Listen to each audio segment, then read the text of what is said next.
ఎందుకంటే తీర్థయాత్రలు చేయడానికి అందరికీ డబ్బు ఉండదు. డబ్బు ఉన్న వాళ్ళు వెళ్ళిపోతూ ఉంటారు. ఈ మధ్య అమర్నాథ్కి వాటికిను హెలికాప్టర్లో పెడుతున్నారు. అంత తాపత్రయం ఏమిటో అర్థం కాదు. ఏమి సాధిస్తారు వెళ్ళి? గమనించండి, ఈ ఏడాదిలో 2025లో జనవరి నుంచి మే నెల వరకు 7 హెలికాప్టర్లు కూలిపోయాయి. 7 ఆరు 42 మంది పైలట్ సహా చచ్చిపోయారు. ఏం సాధించారు? మనం అక్కడ వెంటనే ఏమంటామంటే, ఎందుకు కూలిపోయిందో కనుక్కోవండి. వాళ్ళ గ్రహస్థితి అలా ఉంది. గ్రహస్థితి ఏం లేదమ్మా.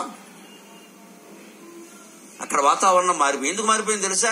హెలికాప్టర్లు వెళ్లడం వల్ల హెలీప్యాడ్లు వేయవలసి వచ్చింది. కొండలు తవ్వేశారు, రోడ్లు వేసేశారు, హోటళ్లు కట్టేశారు. మన దురద కారణంగా కట్టారు. మన దురద నాకు ఒళ్ళు మడితే అలాగే ఉంటుంది. అక్కడికి వెళ్ళి ఏం చూస్తావు నువ్వు? ఎందుకు వెళ్ళిపోవాలి హెలికాప్టర్ వేసుకుని? 14 కిలోమీటర్లు 20 కిలోమీటర్లు నడవాలని ఇంక నడిచే ఓపుకుంటే వెళ్ళి లేదా కూర్చో. ఇక్కడ హెచ్ఎంటీ హిల్స్ కూడా అమర్నాథే, అది గుహ, ఇది కొండ, అంతే. చూడు ఏం చూస్తాం. ఇది గుహ కాదేంటి? ఎక్కడి నుంచి ఇక్కడ నడిచి వచ్చారు, నా గుహలోకి వచ్చినట్టే ఉంది. ఇక్కడ ఇది గుహే. కానీ ఇక్కడ గుండె గుహలో ఉన్న పరమాత్మ గురించి మాట్లాడుకుంటున్నాం. ఇంతకంటే అమరనాథ్ ఉంటుందా? ఇంతకంటే అమరనాథ్ ఉంటుందా?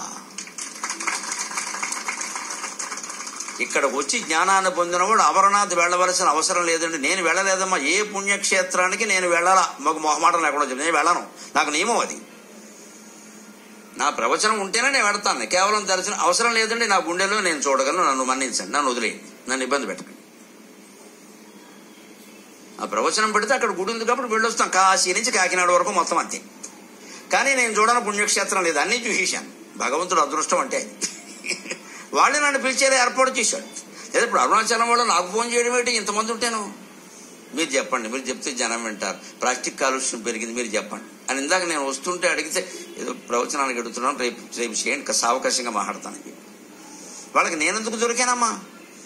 అంటే మనం చిత్తశుద్ధితో సమాజం బాగుండాలని మాట్లాడుతూ ఉంటే మనకి ఏ గౌరవం జరగాలో ఆ గౌరవాన్ని పరమాత్మ కల్పిస్తాడు ఖచ్చితంగా. మనం ప్రయత్నం చేయక్కర్లా.